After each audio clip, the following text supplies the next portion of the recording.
Hezbollah যোদ্ধা ও Israeli বাহিনীর তীব্র সংঘর্ষে নিহত হয়েছে অন্তত ৮ ইসরায়েলি সেনা। সেই সাথে ইসরায়েলে প্রায় ২৫০ রকেট নিক্ষেপ করেছে হিজবুল্লাহ গোষ্ঠী। এদিকে লেবাননের রাজধানী বৈরুতে বিমান হামলা চালিয়েছে ইসরায়েল। গেল ২৪ ঘন্টায় ইসরায়েলের এই হামলায় দেশটিতে নিহত হয়েছে প্রায় অর্ধশত মানুষ, আহত আরও ৮৫ জন। বিস্তারিত বিনিয়ামিনের রিপোর্টে।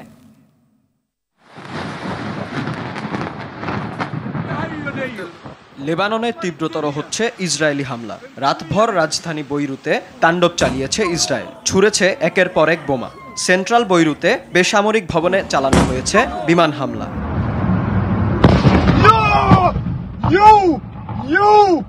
লেবাননের স্বাস্থ্য মন্ত্রণালয় বলছে, বুধবার দেশটির রাজধানী বৈরুতের উপকণ্ঠে এবং বেকা ও বালবেক হারমেল এলাকায় ইসরায়েলি হামলায় নিহত হয়েছে ৪৬ জন।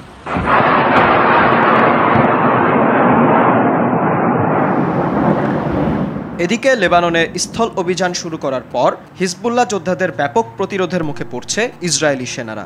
ইসরায়েলি প্রতিরক্ষা বাহিনী জানায়, দক্ষিণ লেবাননে হিজবুল্লাহর সাথে সম্মুখ যুদ্ধে ইগোস কমান্ডো ইউনিটের ৩ জন এবং গোলানি ব্রিগেডের ২ জন সহ ইসরায়েলের অন্তত ৮ সেনা নিহত হয়েছে। এছাড়া বুধবার মধ্যরাতে ইসরায়েলের আপার গ্যালিলি অঞ্চল সহ বিভিন্ন স্থানে ২৪০টি রকেট নিক্ষেপ করেছে হিজবুল্লাহ। ২ ঘন্টারও কম সময়ে ৩ ধাপে এই হামলা চালানো হয়েছে বলে জানায় ইসরায়েলি প্রতিরক্ষা বাহিনী IDF।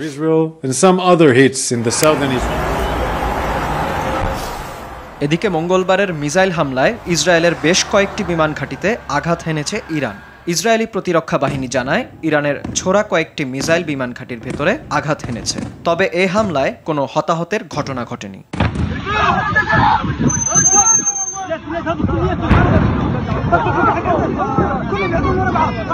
অন্যদিকে ইসরায়েলে ইরানের রকেট হামলার জবাব দিতে নেতানিয়াহুর সঙ্গে আলোচনা করবে বলে জানায় মার্কিন প্রেসিডেন্ট জো বাইডেন।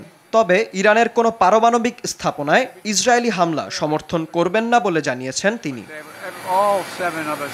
এদিকে ইসরায়েলে ইরানের হামলার পর থেকে বিশ্ববাজারে তেলের দাম বেড়েছে। আন্তর্জাতিকভাবে প্রসিদ্ধ তেলের দাম নির্ধারণের গুরুত্বপূর্ণ সূচক ব্রেন্ট ক্রুড প্রায় ১% বৃদ্ধি পেয়েছে। মধ্যপ্রাচ্যে চলমান উত্তেজনায় তেল সরবরাহ ব্যাহত হওয়ার আশঙ্কা থেকে এ দাম বৃদ্ধি পেয়েছে বলে জানায় অর্থনীতিবিদ ও বিশ্লেষকরা। বিনিয়ামিন, RTV।